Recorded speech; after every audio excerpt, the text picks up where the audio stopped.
Greetings everyone. For a few weeks now, I've had the pleasure of testing out Samyang's first ever autofocus lens for Canon EF mount cameras, the Samyang AF 14mm f2.8 EF. It's a full-frame, extreme wide-angle lens for Canon's full-frame or APS-C digital SLR cameras. You can also mount it on to a mirrorless camera if you have the correct adapter for your camera system. Its price in the UK is a little under £600 and in the US about $800, so it's not a cheap lens, but it does seriously undercut the 14mm autofocus lens competition.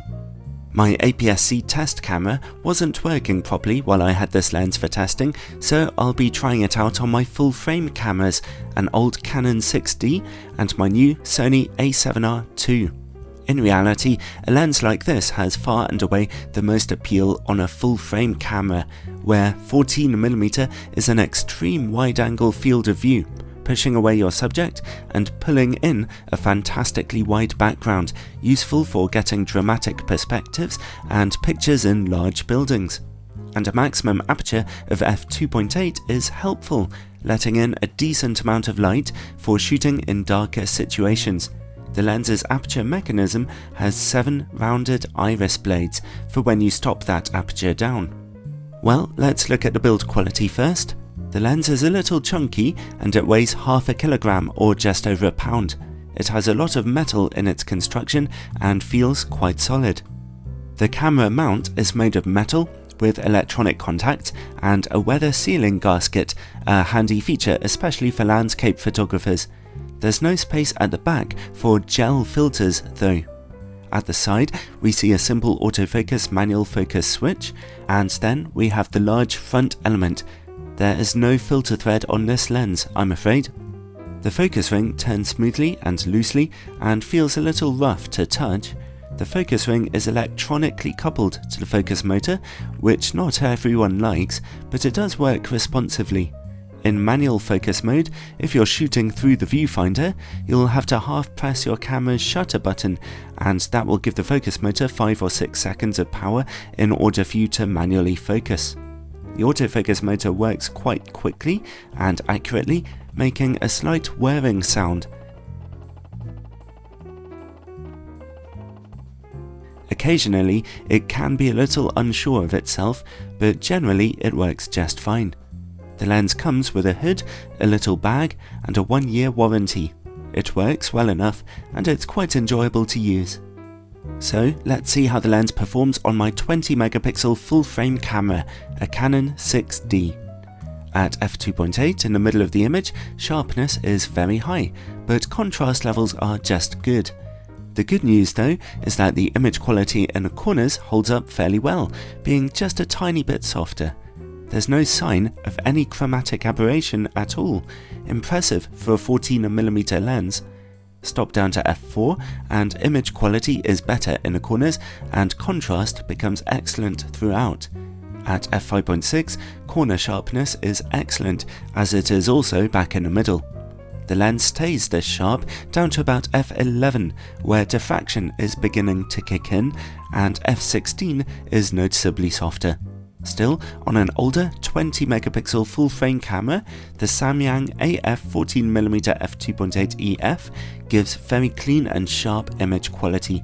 At f2.8, the contrast could be a little punchier, but from f4 or f5.6, the image quality is really excellent, and especially its lack of chromatic aberration is impressive.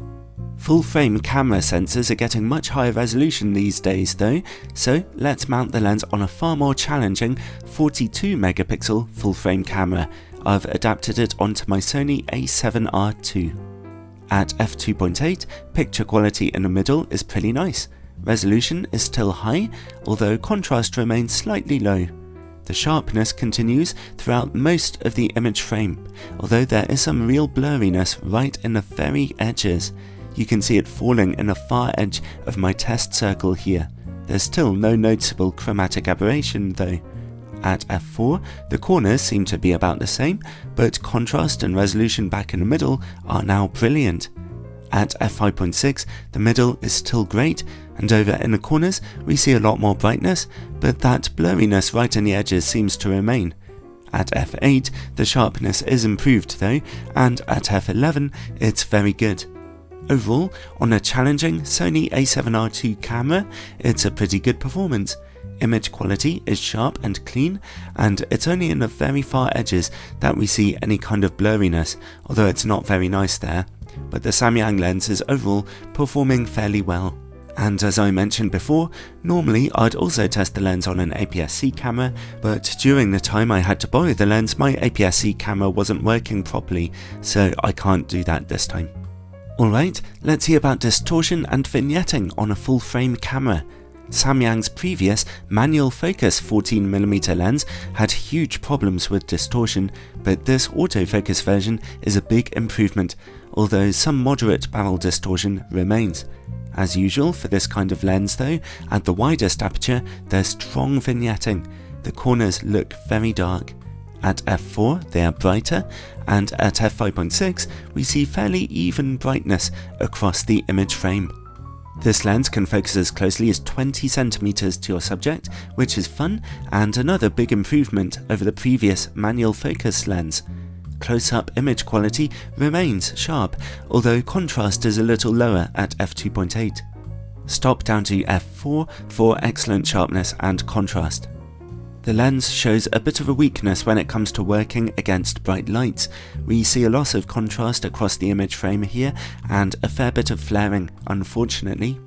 Finally, bokeh.